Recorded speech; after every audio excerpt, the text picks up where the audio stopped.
6.5 പതിറ്റാണ്ടിന് ശേഷം കുറ്റിപ്പുറം നൊട്ടനാക്കൽ ഭഗവതി ക്ഷേത്രത്തിൽ ഇടിക്കളം ചടങ്ങ് നടന്നു. കേരളത്തിലെ അപൂർവം ക്ഷേത്രങ്ങളിൽ മാത്രമാണ് ഈ ചടങ്ങ് നടന്നുവരുന്നത്. 65 വർഷം മുമ്പ് നിർത്തിവെച്ച ചടങ്ങ് ദേവപ്രശ്നത്തിന്റെ അടിസ്ഥാനത്തിലാണ് പുനരാരംഭിച്ചത്. ദാരികവധവുമായി ബന്ധപ്പെട്ട് 6.5 പതിറ്റാണ്ട് മുൻപ് വരെ നടന്നിരുന്ന ഇടിക്കളം ചടങ്ങാണ് കുറ്റിപ്പുറം നൊട്ടനാക്കൽ ഭഗവതി ക്ഷേത്രത്തിൽ പുനരാരംഭിച്ചത്. ഉത്സവത്തിന്റെ സമാപന ദിനത്തിലാണ് ചടങ്ങ് നടന്നത്.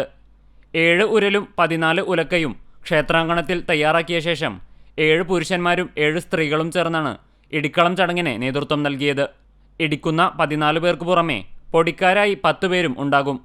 ഇടിക്കളത്തിന് ഉരലിൽ കരിക്ക്, പച്ചമഞ്ഞൾ, കുരുത്തോല, പൂക്കുല, വാഴപ്പോള തുടങ്ങിയവയാണ് സമർപ്പിക്കുന്നത്. വ്രതം നോറ്റ ശേഷമാണ് പുരുഷന്മാരും സ്ത്രീകളും ചടങ്ങിൽ പങ്കെടുക്കുന്നത്.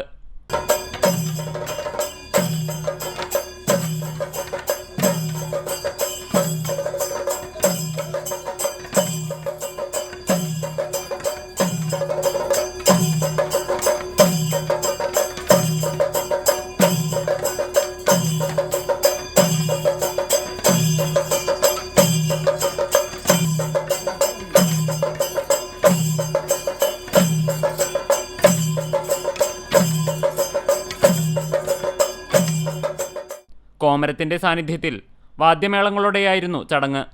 ഉത്സവ സമാപനത്തിന്റെ ഭാഗമായി കമ്പാല ക്ഷേത്രത്തിൽ നിന്നുള്ള മധുകുംഭം എഴുന്നള്ളിപ്പിന് ശേഷമാണ് ചടങ്ങ് നടന്നത്.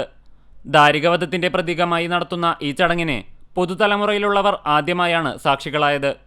തുടർന്ന് ഗുരുതിക്കുശേഷം മരായത്ത് തറവാട്ടിലേക്ക് ഭഗവതിയുടെ തിരിച്ചെഴുന്നള്ളത്ത് നടന്നതോടെ 9 ദിവസം നീണ്ടുനിന്ന ഉത്സവത്തിന് കൊടിയിറങ്ങി. CCTV news, Perumpilavu.